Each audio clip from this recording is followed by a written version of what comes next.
अस्सलाम वालेकुम। Programme special talk में आहियां फयाज़ कुरैशी।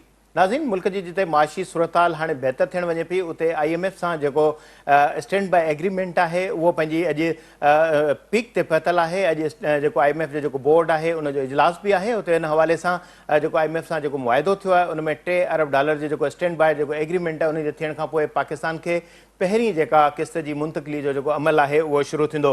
जॾहिं ॿिए पासे सऊदी अरब खां $2 अरब जेके आहिनि मुल्क खे मौसूल थी विया आहिनि। हिन समूरी सूरताल खां पोइ मुल्क जी जिते स्टॉक मार्केट में बहितरी वारी सूरताल पैदा थी रही आहे, उते हुकूमत पाकिस्तान जी कोशिशि आहे त मुल्क में जेको डॉलर जो जेको अघु आहे जंहिंमें वाध थी वई आहे, रुपए जी जेका क़ीमत लाथियो शिकार आहे उन में बहितरी अचे। IMF पारां जिते हुकूमत पाकिस्तान खे कर्ज़ ॾियण वारे हवाले सां जिते फ़ैसिला कया विया आहिनि उते कड़ा शर्त बि लागू कया विया आहिनि। ख़ुसूसी तौर ते ख़ासि तौर ते जेके 1000 cc खां मथे जेके गाॾियूं आहिनि उन्हनि जे मथां जेके टैक्स आहे, बाण मथां $3 फ़ी किलो जो जेको अघु आहे उन में बि जेको वाद जे हवाले सां जेको घुर हुई, ख़ासि तौर ते MNCT जेका स्कीम हुई उन ते बि जेको IMF जे मुतालबे खां पोइ हुकूमत बजट मां इहा MNCT स्कीम जेका आहे उहा पिणु वापसि वरिती आहे। हिन समूरी सूरताल ते असांखे जॉइन कयो आहे मुल्क जो नामियारो माशी माहिर डॉक्टर शाहिद हसन सिद्दीकी साहब। शाहिद साहब, अस्सलाम वालेकुम। जनाब वालेकुम सलाम। डॉक्टर साहब, कैसे देख रहे हैं पाकिस्तान इस बहुत बड़ी मुश्किल सूरताल से अब बाहर आने लगा है और IMF के बोर्ड का जो इजलास है उसमें पाकिस्तान के हवाले से जो कर्ज है उसकी मंजूरी के हवाले से भी फैसला होने वाला है? जी बिल्कुल, और न सिर्फ ये कि हमें ये किस्त मिल जाएगी अगले चंद दिन में, बल्कि उससे पहले सऊदी अरब ने हमें $2 अरब ऑलरेडी दे दिए हैं। हमें दोस्त ममालिक मजीद पैसा देंगे। पाकिस्तान को जो है वो एशियन डेवलपमेंट बैंक से और इस्लामिक डेवलपमेंट बैंक से पैसा मिलेगा। हम इंटरनेशनल मार्केट में जाएंगे। इसका मतलब ये है कि जो कुछ बेहतरी आ रही है वो मजीद कर्जे लेके आ रही है, कोई बेहतरी इस्लाहात करके नहीं आ रही। और ना जो कुछ ये प्रोग्राम बन रहा है उसमें मईशत की बहाली की कोई बात नहीं हो रही, न अवाम को कोई रिलीफ देने की बात है, न ताकतवर तबकों को जो मराद दी जा रही हैं वो वापस लेने की बात है। सिर्फ ये है कि दिसंबर 2023 में जब नई हुकूमत बड़ी रकम का कर्जा लेने IMF के पास जाएगी तो कोशिश यही है, और शायद अमेरिका भी यही चाहता है, IMF भी चाहता है कि उस वक्त तक जब तक बड़ी रकम का कर्जा हमें मिले पाकिस्तान को कोई बड़ी मुश्किल पेश ना आए डिफॉल्ट की, इल्ला ये कि हम खुद कोई गलती करें। तो अंदाजा ये है कि अगर दिसंबर 2023 में हम जाते हैं कर्जे के लिए तो हमें वो 3-4 महीने लगेंगे, और ये प्रोग्राम भी जो है वो मिड अप्रैल तक ही है, 9 महीने का। तो ये हमें उस नए कर्जे में फंसाने के लिए है, उस वक्त तक डिफॉल्ट से बचाने के लिए है। अब हमें ये देखना है कि हम इस्लाहात करते हैं, ये चुगल में फंस के से तालियां बजाते हैं, ये फैसला कौम को करना है। अच्छा डॉक्टर साहब, जिस तरह ज़ाहिर है IMF अब कर्जा दे रहा है तो उसकी जो शराइत हैं उनमें भी यकीनन सख्ती होगी, तो आने वाले दिनों में महंगाई के एक तूफान और मुश्किलात के हवाले से क्या देख रहे हैं? ज़ाहिर सितंबर तक तो हम अपने आप को इस मुश्किल सूरताल से आगे ले जाने में कामयाब हो गए, तो आने वाले दिनों में समझते हैं कि अवाम के लिए और मुश्किलात खड़ी होंगी? ये मैं नहीं समझता कि महंगाई का कोई तूफान आएगा। तूफान तो आ चुका है। अब तो ये है ना, हम उनकी बेशतर शराइत मान चुके हैं। अब ये है कि बिजली के नर्ख जो हैं वो कुछ बढ़ाने पड़ेंगे, पेट्रोल के बढ़ाएंगे, और मेरा अपना ख्याल ये था कि कुछ अरसे के बाद रुपए की कदर दोबारा गिरेगी, उसका भी इम्पैक्ट आएगा, तो आवाम पर कुछ बोझ जरूर पड़ेगा। लेकिन ये कि तूफान जो है वो तो गुजर चुका है। अब दूसरा तूफान तो उस वक्त आएगा जब आप दिसंबर 2023 में दोबारा उनके पास जाएंगे।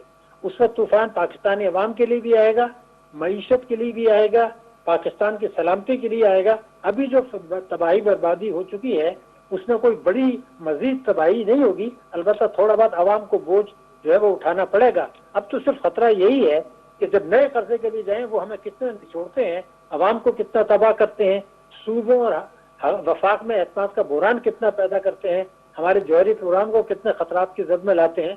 वो खतरा आएगा अब हमें जब हम अगले प्रोग्राम में जाएंगे।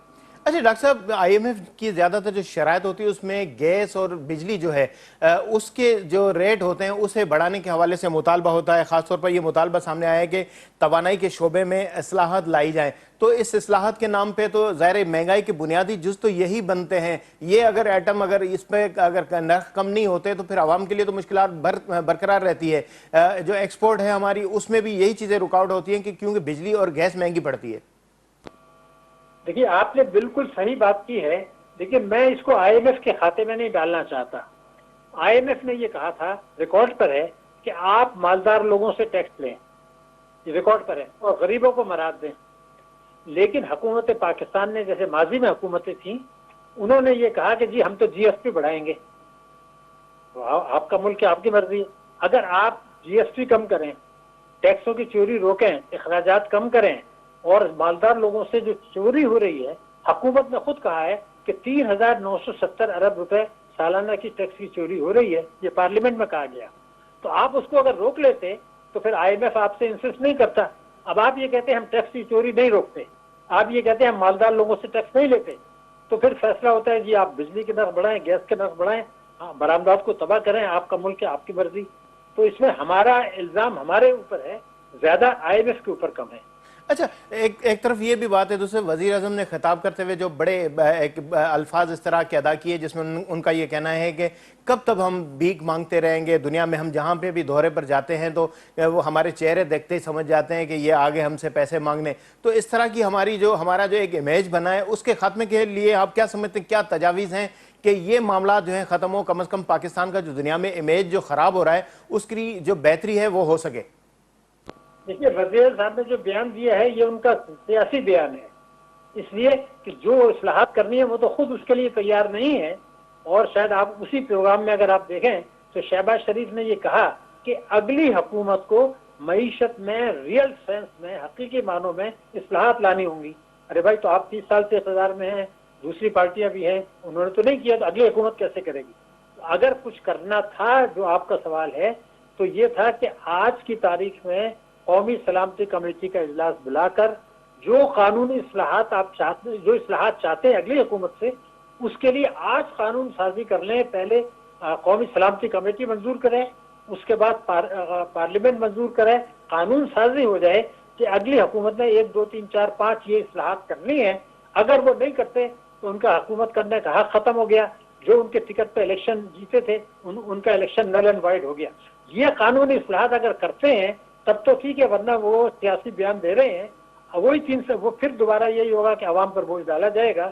نیت نہیں ہے، یہ سیاسی بیان ہے. اچھا ڈاکٹر صاحب، سب سے بڑا مسئلہ یہ ہوتا ہے کہ ہم عارضی جو ریلیف ہے وہ تو لے لیتے ہیں، مگر مستقل ہمارے جو مسائل ہیں ان سے ہمیں نجات جو ہے وہ نہیں ملتی. تو کیا تجویز دیں گے کہ حکومت ایسے اقدامات کرے قانون سازی کے علاوہ تاکہ ہم اس مصیبت سے جان چھڑا سکیں اور ہمارا مستقبل جو ہے کم از کم ایک عاقبت ہماری اچھی ہو جائے؟ پہلے میں آپ سے بالکل ذمہ داری سے عرض کر دوں کہ قانون سازی کے علاوہ کوئی راستہ نہیں ہے، کیونکہ کوئی حکومت اس کو کرے گی نہیں. یہ میں آپ کو بتاؤں کیوں. بے نظیر شہید نے ایک تاریخی جملہ بولا تھا، میں ریکارڈ پر آپ کو بتا رہا ہوں کہ اب ہر آدمی کو ٹیکس دینا پڑے گا. ہر آدمی کو ٹیکس دینا پڑے گا. مطلب یہ تھا کہ جو کماتا ہے وہ ٹیکس دے دے. پاکستان میں کوئی نہیں چاہتا کہ یہ کریں، تو ان کو جو ہے نا وہ پہلے ہٹایا گیا اور پھر شہید کر دیا گیا. ہاں، خطرہ یہی ہے کہ کوئی حکومت نہیں اصلاحات کرے گی جو آپ بات کر رہے ہیں.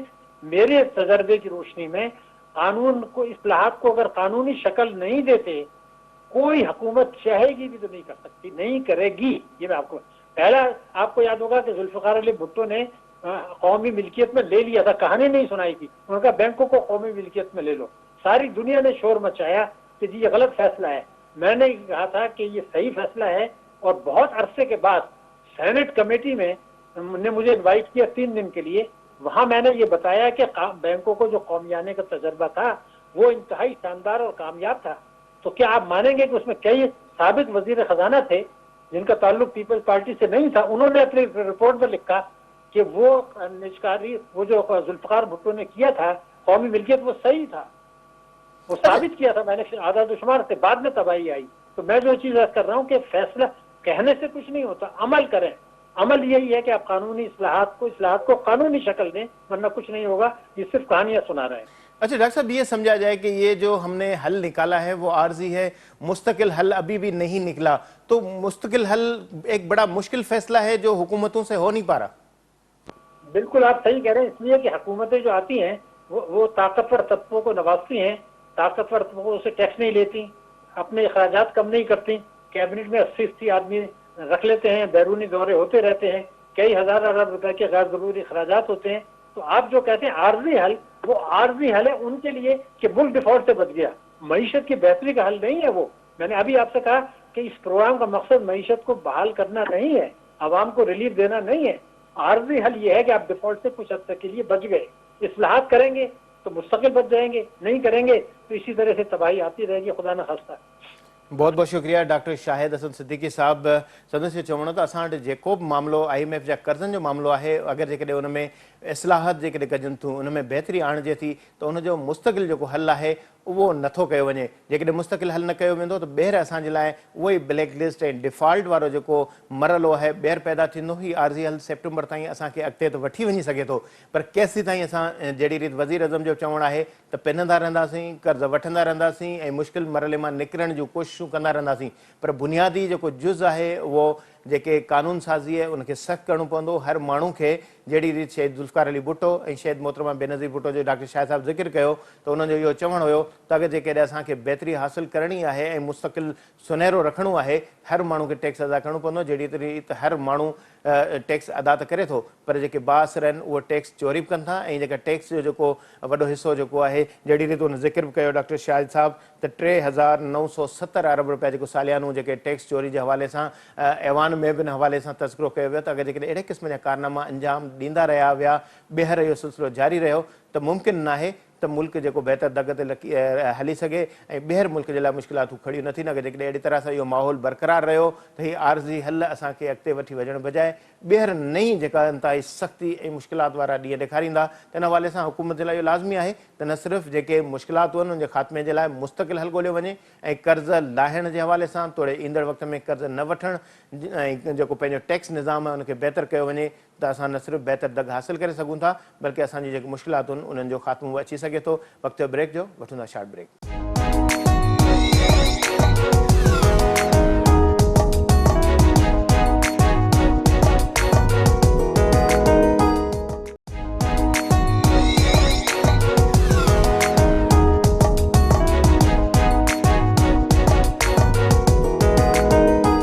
Welcome back. जहिड़ी रीति ॻाल्हि कई थी त IMF ऐं पाकिस्तान विच में जेको स्टैंड बाय एग्रीमेंट आहे उन जो सिलसिलो हाणे पंहिंजे मंतकी अंजाम ताईं पहुची रहियो आहे। एग्जीक्यूटिव बोर्ड जो जेको इजलास आहे IMF जो, उन में IMF पाकिस्तान खे जेको स्टैंड बाय जेको कर्ज़ आहे उहो ॾियण जे हवाले सां रज़ामंदी ऐं इन खां पोइ उनखे हतमी शिकिल ॾेई रही आहे। अॼु उनजो फ़ैसिलो थी चुको आहे। जहिड़ी रीति जे फ़ैसिले में पहिरीं क़िस्त $1.1 बिलियन जेके आहिनि उहे मौजूदा महीने में ई हुकूमत खे जारी कया वेंदा, ऐं ॿी जेका क़िस्त आहे शायदि निगरान हुकूमत हुजे उन जे दौर में जारी थी, ऐं टी क़िस्त जेका आहे ईंदड़ नई हुकूमत जे दौर में जारी थींदी। स्टैंड बाय एग्रीमेंट आहे, उन मुआदे तहत आर्ज़ी मसइले जो हल कढियो वियो आहे, पर मुस्तक़िल हल जे हवाले सां इंतिहाई सख़्तु जेके फ़ैसिला करण जे हवाले सां IMF पारां तजवीज़ूं ॾिनियूं वयूं आहिनि, ऐं इन तजवीज़ुनि खे ख़ासि तौर ते हिन में एमएनसिटी स्कीम जेका हुकूमत पारां ॾियण जी कोशिशि कई हुई, जंहिंमें हुकूमती ख़्वाहिश ऐं कोशिशि हुई त हिन सां न सिर्फ़ु डॉलर जो अघु घटि थींदो, बल्कि जेके मुश्किलातूं आहिनि उन्हनि जे ख़ात्मे में बहितरी जा दग हासिलु थींदा। त अहिड़े तरीक़े सां 1000 cc जी जेका खां मथे जेके गाॾियूं आहिनि उन ते टैक्स लागू करणु ऐं बाण जी जेका क़ीमत आहे उन में फ़ी किलो 3 रुपया वाध जे हवाले सां बि जेके IMF पारां मुतालबा कया विया, त इहे न सिर्फ़ु वाध कई वञे, अहिड़ी तरह सां जेको तवानाई शोबे में इस्लाहात जे हवाले सां ॻाल्हियूं थियूं, उन में बहितरी जे हवाले सां मुतालबा साम्हूं आया आहिनि। त इन समूरी सूरताल ते ॻाल्हि ॿोल जे हवाले सां असांखे जॉइन कयो आहे नालेवार तजज़ेकार इनाम भट्टी साहब। इनाम साहब अस्सलाम वालेकुम। सलाम फयाज़। भट्टी साहब, कीअं था ॾिसो IMF सां हाणे एग्रीमेंट आख़िरी मरहले में पहुची वियो आहे, छा सम्झो था त इन मुआदे खां पोइ हिकिड़े पासे जिते ब्लैक लिस्ट डिफॉल्ट वारा जेके ताना दाग़ आहिनि उहे लहण त वञनि पिया, पर अवाम जे लाइ कहिड़ियूं मुश्किलातूं ऐं कहिड़ियूं आसानियूं ॾिसो पिया? फयाज़, मुंहिंजे ख़्याल में ही जेको स्टैंड बाय अरेंजमेंट आहे इहो हिकिड़ो आर्ज़ी रुगो न बल्कि हिकिड़ी कंडीशनल लोन हूंदो आहे सिर्फ़ु उन अदायगियुनि जे लाइ जेके पाकिस्तान खे ॿाहिरियनि बिलनि जी मद में या ॿाहिरियनि जेका असां पैसनि जी ॾेती लेतीअ मद में जेके वाजिबात हूंदियूं उन में हू सिर्फ़ु इस्तेमालु करे सघंदा। इहो लोन जेको हूंदो आहे उहो शॉर्ट टर्म जे लाइ हूंदो आहे ऐं हूंदो बि इलाही ॾुखियनि शर्तनि ते आहे, ऐं उनखे इहो बि हूंदो आहे त किथे ॿिए कंहिं बि शइ ते ख़र्चु नथा करे सघनि, त हीउ सिर्फ़ु डिफॉल्ट खां बचण जे लाइ हिकिड़ो आर्ज़ी तौर ते हूंदो आहे अरेंजमेंट, ऐं जेको वरी ॾुखे मुदे लाइ बि न हूंदो आहे, हूंदो बि शॉर्ट पीरियड जे लाइ आहे, ऐं उनजी वापसी बि वरी शॉर्ट पीरियड में कई वेंदी आहे, ऐं इहो एक्सटेंड बि न थी सघंदो आहे। वरी जेको हू एक्सटेंडेड फाइनेंशियल फंड जेको हूंदो आहे उहो जेको हक़ीक़ी तौर ते जेको IMF जो कर्ज़ु हूंदो आहे जिन मुल्कनि खे कंहिं तरह सां हिकिड़ी सपोर्ट ॾियण जे लाइ त हू पाण खे पंहिंजे पेरनि ते बीहारे सघनि, पर उहा ॿी ॻाल्हि आहे त पाकिस्तान हिन वक़्तु ताईं उहो कर्ज़ त वठंदो रहियो आहे पर पंहिंजे पेरनि ते न बीह सघियो आहे, छाकाणि त हुनजे अंदरि वरी केतिरा ई जेके फाइनेंशियल मैटर्स जेका बेड गवर्नेंस ऐं करप्शन आहे उनजे करे उहा कोन थी थिए। पर हिकिड़ी जेका ख़तरनाक सूरत हाल आहे उहा इहा आहे त हीअ स्टैंड बाय अरेंजमेंट खां पोइ जेको हुन एक्सटेंडेड फाइनेंशियल फंड ॾे जेॾीमहिल वधंदा त उनजी जेके शर्तूं आहिनि उहे ई ॻरियूं ॻरियूं उन्हनि खे क़बूल करणी पवंदियूं। त इहा शइ साबित थी चुकी आहे त पाकिस्तान हिन वक़्तु ताईं जेको बि टाल मटोल कंदो रहियो उनजो को बि रस्तो कोन्हे, जंहिंमें पहिरीं शर्त जेका हुई त उन IMF जे कर्ज़ जे लाइ कंहिं बि ॿाहिरियनि मुल्कनि जी जिन हुननि हिकिड़ी अश्योरेंस घुरी हुई त उहे तव्हांजे अकाउंट में पैसा डिपॉज़िट कराइनि, जंहिंमें चाइना ऐं सऊदी अरेबिया हुया ऐं शायदि हींअर टियों ॾींहुं सऊदी अरेबिया हिकिड़ो उन पंहिंजो कुझु अमाउंट $2 अरब पाकिस्तान स्टेट बैंक ते शायदि ट्रांसफर करण बि शुरू कया आहिनि। त उन खां पोइ हिकिड़ी कंडीशन त जहिड़ो उहा पूरी थी त एज़ अ सिक्योरिटी तव्हांखे कोई बि मुल्क जेको आहे सो डिपॉज़िट रखे त उहा थी। हाणे लॻे थो चाइना बि उन तरफ़ अॻिते वधंदो, पर उन सां गॾोगॾु जेके ॿियूं शयूं आहिनि उहे आहिनि जेके अवाम खे ॾिनल रिलीफ आहे उनजो ख़ात्मो।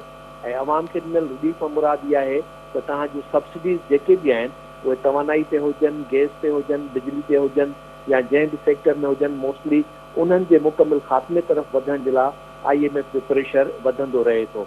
ऐं हींअर बि जेको पेट्रोलियम लेवीज़ आहे उन में वधाइण सां गॾोगॾु, छाकाणि त पाकिस्तान जे अंदरि जेको भाण जी प्रोडक्शन आहे जेका यूरिया फर्टिलाइज़र वग़ैरह ठहंदो आहे उहो बि गैस मां ऐं मक़ामी गैस मां पैदा थींदो आहे। जॾहिं गैस जे बिलनि ते बि उहा सब्सिडी जेका आहे उहा ख़तमु कई वेंदी त जेकॾहिं उहा इंडस्ट्रियल यूनिट्स जे लाइ बि ख़तमु थींदी त यकीनी तौर ते उहा भाण जी क़ीमत बि वधी वेंदी। न रुॻो इहा क़ीमत वधंदी पर उन सां गॾोगॾु जेके टैरिफ रेट्स वधाया था वञनि बिजली जा, गैस जा, उनजो बि सिधी तरह ते अवाम ते ई असरु पवंदो। ऐं महांगाई जी शरह जेका हिन बजट खां पहिरीं वारे महीने ताईं पाकिस्तान में 38% वधी चुकी हुई, उनजा हूअं ई इहे इंटरनेशनल जेके बि इदारा आहिनि उन्हनि जे तरफ़ां ॾिनल हुयूं अंग अखर ॾिनल हुया त ईंदड़ महीननि में उहो अञा वधीक तेज़ी सां महांगाई बि वधंदी ऐं प्लस में इन्फ्लेशन बि थींदी। हाणे जेकॾहिं IMF जे कर्ज़नि खां पोइ रुॻो रुपए जी क़दुरु खे केराइण खां बचाए सघनि था तॾहिं बि काफ़ी शयूं बहितर थी सघनि थियूं त भला हिकिड़ो सिर्फ़ु हिकिड़े पासे रुॻो अघु वधनि, पर जेकॾहिं रुपए जी क़दुरु जेका आहे, वैल्यू जेका आहे उहा नथी किरे त कंहिं तरह सां उनखे बैलेंस करे सघिजे थो, पर लॻे नथो। छाकाणि पाकिस्तान जे अंदरि जेका इकनॉमिक एक्टिविटी आहे जंहिंमें जेको प्रोसेस इंडस्ट्री या प्रोडक्शन इंडस्ट्री उनजो तेज़ी सां डाउनफॉल जेको आहे, जंहिंजे करे तव्हां वटि पंहिंजी मकानी आमदनी पैदा नथी थिए जेका डॉलर जी सूरत में ॿाहिरियां नाणो कमाइजे, त उन में इहा जेका खोट अचे थी उहा इन्फ्लेशन खे वधाईंदी रहे थी। हाणे ॾिसिजे त ईंदड़ जेका उबूरी हुकूमत खां पोइ जा अरेंजमेंट्स कहिड़ा आहिनि, हीअ हुकूमत वींदे वींदे थी सघे थो त के अहिड़ा क़दम बि खणी वञे जेके उबूरी हुकूमत जे लाइ बि ऐं ईंदड़ वक़्त में चूंडजी अचण खां पोइ वारी ईंदड़ हुकूमत लाइ बि के ॾुखिया रस्ता जेको आहे सो छॾे वञनि, जंहिंमें ख़ासि करे जेके बि सब्सिडी जो ख़तमु करणु ऐं पेट्रोलियम जी क़ीमतुनि में थी सघे थो हींअर तेज़ी सां का क़ीमतुनि में घटिताई बि आणे विझनि। उमेद इहा एक्सपेक्टेड आहे त थी सघे थो 15 तारीख़ खां पोइ पेट्रोल जी क़ीमत का यकदमि 10-15 रुपया घटाए छॾनि त उनजो सिधी रीत ते मथे महीने उबूरी हुकूमत जेका हूंदी उन ते बि असरु पवंदो ऐं पोइ वरी जेको उनजो वाद आहे उहा यकदमि 10-15 रुपया उन में वाद ॾाढी ॾुखी लॻंदी। त इहे सभु अहिड़ा फ़ैसिला हूंदा जेके कंहिं बि तरह सां मुल्की मईशत खे इस्तेहकाम ॾियण जे बजाए हिकिड़ी सिर्फ़ु ही मौजूदा हुकुमराननि जी, गुज़िरियल हुकुमराननि जी हिक ॿिए सां जेका सियासी रांदि आहे सिर्फ़ु उहा पई थी नज़र अचे। जी फयाज़। अच्छा भट्टी साहब, हिकिड़े पासे पाण ज़ाहिर इहा सॼी सूरत हाल ॾिसूं था, पर हमेशह जॾहिं कर्ज़ वरिता वेंदा आहिनि या ॿाहिरि मुल्कनि खां असांखे अहिड़े क़िस्म जी रक़म मिलंदी आहे त पोइ उनजो जेको दबाव आहे उहो इन सूरत हाल में ज़ाहिर थींदो आहे त पेट्रोल जा अघु वधाए वञनि, बिजली जा अघु वधाए वञनि, गैस जा अघु वधाए वञनि। हाणे ज़ाहिर IMF सां जॾहिं मुआदो थियो आहे त उन्हनि जा जेके गराज शर्त आहिनि उनमें इहे शयूं लाज़मी शामिल आहिनि, जहिड़ी रीति मूं या तव्हां ज़िक्र कयो भाण जे हवाले सां 3 रुपया फ़ी किलो जेका वाद जे हवाले सां मुतालबो चइबो आहे। अहिड़ी तरह सां जेको ॿिया इशू अचनि था ख़ासि तौर ते तवानाई जे हवाले सां इस्लाहात जूं ॻाल्हियूं कयूं वञनि थियूं, पर इस्लाहात जो मक़सदु बुनियादी तरह सां इहो नज़र ईंदो आहे त अघ वधाया वेंदा आहिनि जेके आवाम जे मथां भार पवंदा आहिनि। हाणे बुनियादी असेंशियल जेके शयुनि में लाज़मी शयुनि में इहे आइटम शामिलु थियनि था त आवाम जे मथां हिकिड़ो सिधो सो भार पवे थो त आवाम जे लाइ हिकिड़ो अज़ाबनाक ज़िंदगी बणिजी वञे थी। बिजली 12 कलाक 14 कलाकनि ताईं आहे कोन, शहर हुजे चाहे बहिराड़ी में त अञा वधीक अज़ाब लॻल आहे। हाणे गैस जेको माण्हुनि खे मानी पचाइण जे लाइ बि न आहे, माण्हू LNG या अहिड़े क़िस्म जा जेके सिलेंडर आहिनि उन्हनि जे तरफ़ मोटिवेट थियनि पिया। हाणे जेकॾहिं सोलर सिस्टम आहे बिजली जो मुतबादिल त उहे बि शयूं ॿाहिरां अचनि थियूं त असां वटि पंहिंजी का प्रोडक्शन बि न आहे, असीं सभु शयूं ॿाहिरां था घुरायूं त ॿीहर असांजी जेका डॉलर जी जेका खोट आहे इहा असांजे लाइ इन्फ्लेशन जो सबबु न बणिजंदी। बिल्कुलु इहो ई आहे त जॾहिं तव्हांजी फाइनेंशियल मैनेजमेंट जेका हूंदी आहे उन में इहो ई करिणो पवंदो आहे त कोशिशि कई वेंदी आहे त जेके दरामदात आहिनि उन्हनि जी जेतिरी घटिताई थिए ऐं जेके बरामदात आहिनि उन्हनि में जेतिरो इज़ाफ़ी थी सघे त तव्हांजो जेको फॉरेन एक्सचेंज रिज़र्व्स आहिनि उन्हनि जो बैलेंस या डिफरेंस ऑफ पेमेंट जो जेको बैलेंस आहे उहो एतिरो हेठि न हलियो वञे ऐं उनखे ई मैनेज बि न। हीअ जेको तव्हां हींअर पावर बिजली में जेका लोड शेडिंग ॾिसो था या गैस में ॾिसो था उन जो को वॾो सबबु जेको आहे प्रोडक्शन जी कैपेसिटी न आहे। हिन वक़्तु आउं सम्झां थो पावर प्रोडक्शन जी कैपेसिटी जो इशू एतिरो कोन्हे जेतिरो उन्हनि पावर हाउसिस खे रन करण जे दौरान जेको तव्हांजो फॉरेन एक्सचेंज बिल जेको वधे थो उन क्रूड ऑयल जे मद में या जेको आहे सो कोयले जी मद में या जेका बि उन में तव्हां तवानाई जे लाइ इस्तेमालु कयो था तेल वग़ैरह उन जो जेको बिल आहे उहो वधे थो। तंहिंजे करे ई उन्हनि खे हू मैनेज कनि था त जेतिरो घटि खां घटि बिल थिए ऐं उन जो अल्टीमेटली जेको नुक़सानु थिए थो उहो थिए थो त ही जेको पोइ जिन घरनि में प्राइवेटली जेको माण्हू अफोर्ड करे थो त उहो वरी हलियो थो वञे सिधो सो या जनरेटर ते या जेको आहे सो सोलर प्लेट्स ते या बैटरीज़ ते। हाणे वरी बि उन में अजीब सूरत हाल इहा आहे त पाकिस्तान जे अंदरि पेल्वेटिक सेल्स जेके सोलर प्लेट ठाहिण जे लाइ इस्तेमालु थींदा आहिनि उहो मुंहिंजे ख़्याल में त को बि अहिड़ो कारखानो पाकिस्तान में अॼु ॾींहं ताईं कोन्हे जेको सोलर पेल्वेटिक सेल्स ठाहींदो हुजे ऐं उहो पाण प्लेट जेको आहे सो मार्केट में सप्लाई कंदो हुजे। कुझु मैन्युफैक्चरर असेंबलर हूंदा पर पूरी प्रोडक्शन जेका आहे लाइन मुश्किल सां ई हूंदी। नतीजे में थिए छा थो त वरी तव्हां उहा साॻी जेका आहे कास्ट उन सोलर प्लेट्स जे या बैटरीज़ ऐं UPS इन्वर्टर जे ख़रीदारी जे नाले में वरी तव्हांखे ॿाहिरां घुराइणी थी पए। हर हिकु घर ते जेकॾहिं न बि हुजे त लॻभॻि सम्झो त हर 10-15 घर ते हिकिड़ो सोलर सिस्टम यकीनी तौर ते हूंदो। उन में बैटरियूं बि हूंदियूं, वरी उन बैटरी जे अंदरि जेको CO लॻे थो उहो हूंदो या प्लेट्स जेके आहिनि उनजो मटीरियल हूंदो त वरी तव्हांजो उन में ई साॻियो ई डॉलर जेको आहे सो ॿाहिरि थो वञे। त जेका स्ट्रेटजी या पॉलिसी हूंदी आहे उहा हूंदी इहा आहे त हुकुमरान जेके आहिनि उहे पंहिंजे एक्सपर्ट्स ऐं फाइनेंशियल एक्सपर्ट्स जेके हूंदा आहिनि उन्हनि खां इन्हनि शयुनि जी एनालिसिस कराईंदा आहिनि त जेकॾहिं हीअ शइ घटाईंदासूं त उनजो ॿियो इम्पैक्ट कहिड़ो ईंदो, उनजा ॿिया अख़राजात कहिड़ा वधंदा, उनखे कंट्रोल करण जो कहिड़ो तरीक़ेकार हूंदो। हींअर तव्हां ॾिठो गुज़िरियल बजट में सरकार सिधी तौर ते हिकिड़नि शयुनि ते जेका रिआयत कई उन में सोलर सिस्टम ते, सोलर प्लेटुनि ते, बैटरीज़ ते ऐं इलेक्ट्रिक व्हीकल्स या हाइब्रिड व्हीकल्स उन्हनि ते उन्हनि चयो त असीं टैक्सिस घटि कयूं था। पर जेको अञा ताईं शायदि को एॾो उनजो वॾो इम्पैक्ट न आयो आहे पर उनजे टैक्सिस घटि करण सां गॾोगॾु ॾिसणु इहो खपे त उनजी प्रोडक्शन लाइन जेकॾहिं हिते केरु लॻाए थो त उनखे फैसिलिटेट कयो वञे बजाए इन जे जो इन ते इहा रिआयत ॾिनी वञे ॿाहिरां कोई इम्पोर्ट करे ऐं तव्हां उनखां टैक्स न वसूल कयो। इन खां बहितर आहे त तव्हां सब्सिडी ॾेई पंहिंजे इंडस्ट्रियलिस्ट खे, पंहिंजे जेको आहे सो मकानी इन्वेस्टर खे या ॿाहिरि इन्वेस्टर खे इनवाइट कयो त हू अचे ऐं हुन इंडस्ट्री में एंटर थिए। इन ई तरीक़े सां तव्हां वटि ॿियूं जेके शयूं जिन में तव्हां सम्झो था त सस्ती बिजली जेकॾहिं तव्हां वटि बकौल IMF या ॿियनि जे त उहा अञा ॿी दुनिया जे भेट में तव्हां वटि सस्ती आहे त उन में कंसीडर कयो त तव्हां वटि लॉसिस केतिरा आहिनि, तव्हां वटि चोरी केतिरी आहे, उन लॉसिस ऐं चोरी जो अल्टीमेटली जेको वञी उहो बर्डन पए थो उहो बिल पे कंदड़ ते थिए थो उनखे मैनेज कीअं कंदो। ऐं इहो ई हिकिड़ो वॾे में वॾो सबबु आहे त पाकिस्तान जे अंदरि करप्शन जेका आहे इन्हनि अहिड़नि इदारनि में जेके हिकिड़ा सफ़ेद हाथी बणियल आहिनि जिन में मथां खां वठी हेठि ताईं जॾहिं करप्शन थिए थी त उनजी प्रोडक्शन कास्ट वधी थी वञे। छाकाणि जेॾीमहिल चोरी उन में थिए थी त चोरी जे करे फी यूनिट जी कास्ट जेका आहे चोरी थियल यूनिटनि जो बि उन ते ई वञी करे बर्डन पए थो।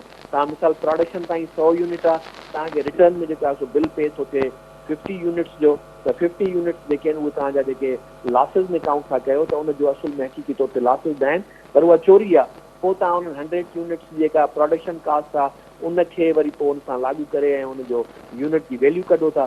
त इहे सभु शयूं आहिनि जेतिरे ताईं गुड गवर्नेंस न थींदी गवर्नमेंट वटि इन क़िस्म जी जेका आहे फाइनेंशियल एक्सपर्ट्स अहिड़ा जेके मुल्क सां वफ़ादार हुजनि, मुल्क जे इन्हनि वसीलनि खे सही तरह सां इस्तेमालु करण जे लाइ उन्हनि जी नियत हुजे, उहा लॻभॻि हिते नज़र कोन ईंदी आहे। ही सभु जेके हुकुमरान आहिनि उन्हनि जी सिर्फ़ु ऐं सिर्फ़ु मोस्टली नज़र जेका आहे पंहिंजे इक़्तिदार ते हूंदी आहे ऐं उहे माण्हू जेके एक्सपर्ट बि हुजनि था, जिन वटि इहो विज़न बि हुजे थो त मुल्क खे कीअं कंहिं सिधे रस्ते ते आणे सघिजे थो, पर उते सभु इहे जेके किकबैक्स आहिनि या उते जेके हुननि पंहिंजूं पर्सनल जेके उन्हनि खे बेनिफिट्स मिलनि था या पार्टी पॉलिटिक्स जेका हुननि जी हुन ते हले थी पई उहा उन में बंदि थींदे ख़तमु थींदे नज़र थी अचे।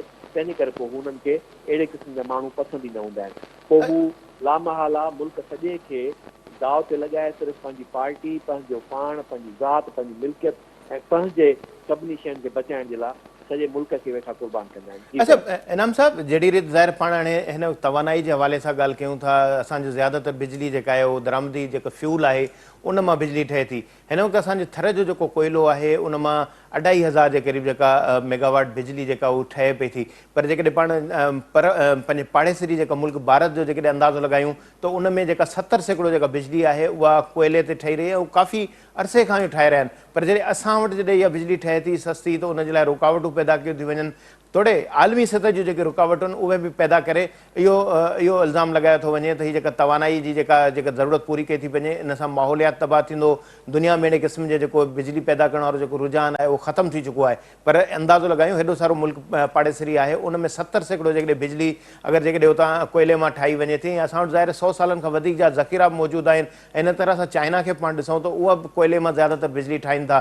त असां वटि इहो जेको इहे जेके रुकावट उन्हनि जो ख़ात्मो आख़िर केरु आणींदो? वज़ीर अज़म कल्ह पंहिंजे ख़िताब में इहो चयो आहे त हाणे असां जेकॾहिं कंहिं परॾेही मुल्क में दौरे ते वञूं था त हाणे उहो असांजो चहिरो ॾिसी सम्झी वेंदा आहिनि त हे पिनण वारा अची विया आहिनि। त इन सूरत हाल में असांखे जान छॾाइणु घुरिजे। एॾा ख़ूबसूरत जुमिला जेके आहिनि उहे अदा कया वञनि था, चया वञनि था, पर पॉलिसी बि न आहे, गाइडलाइन जेका ॾियण जी कोशिशि कई थी वञे त हुन ते अमल नथो थिए। त कहिड़ियूं रुकावटूं आहिनि जेके असांजे हिन समूरे चैन खे जेको अॻिते वधणु नथियूं ॾियनि, इन जो ख़ात्मो कीअं ईंदो?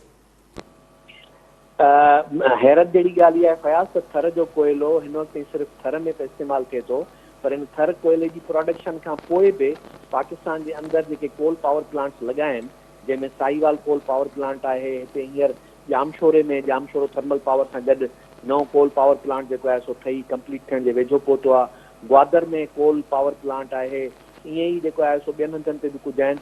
तव्हांखे हैरत थींदी त चाइना जिन बि अहिड़नि पावर प्लांट्स जी जेका आहे सा हिते मंज़ूरी वरिती आहे, उन में किथे बि उन्हनि सां गवर्नमेंट इहो कंडीशन न रखी आहे त तव्हां इन्हनि पावर प्लांट्स में थर जो कोयलो इस्तेमालु कंदो, ऐं हू अफ्रीका मां कोयलो खणी अची साहिवाल में इस्तेमालु कनि था। हींअर बि ग्वादर जे लाइ बि हुननि जी कोशिशि इहा आहे त उहो बि अफ्रीका मां या दुनिया जे ॿियनि मुल्कनि मां जितां बि सस्तो कोयलो मिले उन्हनि खे उतां खणी अचनि।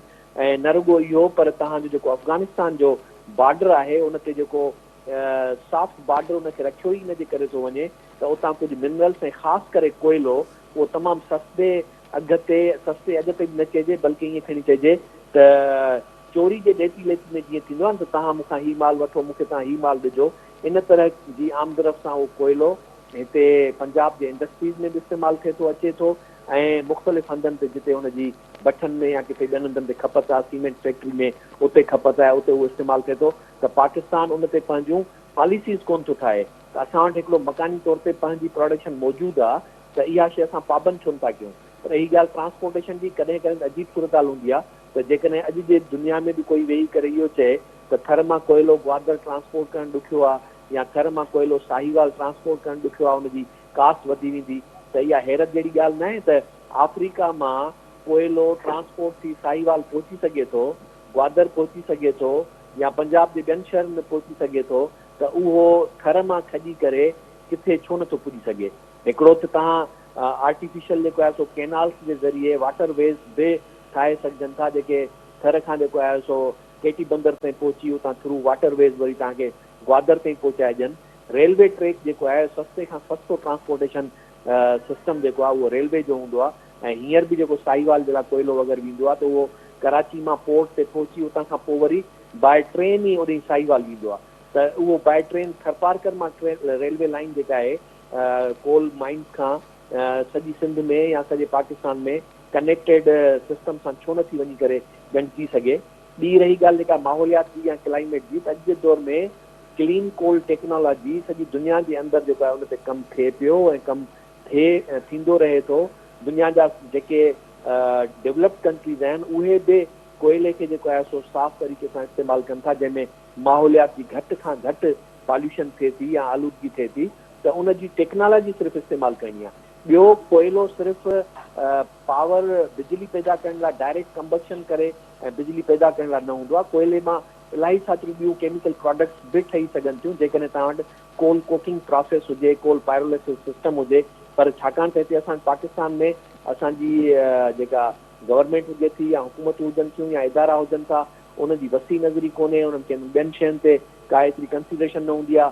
तव्हां पेस्टिसाइड्स हुजनि या फार्मास्यूटिकल मेडिसन्स हुजनि, उन्हनि जा साल्ट्स हुजनि, उहे सभु तव्हां ॿाहिरां घुरायो था।